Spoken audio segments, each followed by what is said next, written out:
Ish ministri i drejtësisë Ylli Manjani ka komentuar për shkallëzimin e protestave duke theksuar se dhuna është një rrugë logjike kur mungon përfaqësimi politik. Sipas tij, nisja verbale kalon te veza, pastaj te gurët e të tjerë dhe një turm pa lider e pa alternativë politike e ka të vështirë të menaxhohet duke e shtyrë drejt akteve të dhunës.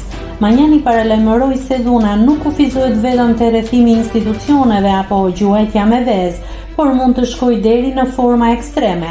Në vend të vezës, po vu bomba, është e qartë që është dhunë, por edhe veza është dhunë sepse dhunë quhet u shpreh ai. Ai vuri në dukje se policia e shtetit ka detyrë të ndalojë dhunën në shoqëri duke e bërë këtë pa përdorur armë apo mjete force, por duke qenë efektive në parandalim. Është normale që do përshkallëzohej në dhunë, nisi verbalisht, pastaj do kalonte te vezat e gurët e të tjerë dhe fakti që s'ka lider, sepse po të kishte një përfaqësim, do ishte më e thjeshtë për t'u menaxhuar. Pra, një turm pa drejtim, nëse ka një objektiv largimin e kryeministrit dhe pa alternativë tjetër politike që të jetë e suksesshme, duhet ta bëjë vetëm me dhunë.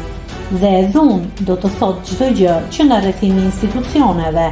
Dhunë është edhe ajo, deri tek larg qoftë plumbi i ballit, sepse është bërë edhe në modë kjo ide që përdoret shumë në rrjetet sociale, ideja e një plumbi të ardhur që do të zgjidhte çështjen e revolucionit të flamingove.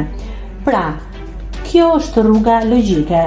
A ndodh apo s'ndodh? Unë se di, sepse se kam në dorë këtë. S'di ta them, por logjika të çon këtu. Dhe dhunë është dhe ajo, hajde të rrethojmë parlamentin. Pse duhet ta rrethosh parlamentin? Pse duhet ta gjuash me vezat të deputetin? Pse duhet ta shash, ta përshtysh? Pse? Dhunë është dhe ajo. Dakord, nuk është vrasje, por në vend të vezës po të vihet bomba, atëherë është e qartë që është dhunë. Atëherë shohin të gjithë. Është dhunë ekstreme, por që të mos shkojë bomba, duhet ta quajmë edhe vezën. Dhe gjuajtjen me vezë dhunë, sepse dhunë është, kështu e ka emrin, nuk për shpikun. Dhe përballë kësaj, ai që duhet të ruaj është policia. Duhet të kuptojmë që policia e shtetit ka një detyrë të ndalojë dhunën në shoqëri dhe e mirë është ta bëjë pa përdorur armët, pa përdorur mjetet e forcës, por i është vënë arma policit në dorë për ta përdorur, jo për të kruajtur prapanicën. Ky është ligji. Nëse do të jetë nevoja, polici do e marrë edhe zvarr. Po, zvarr, sa ndër të tjera Manjani.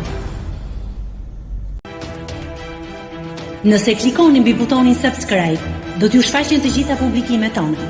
Ju ftoj t'i bëni subscribe kanalit, të pëlqeni videot dhe të lini komentin tuaj.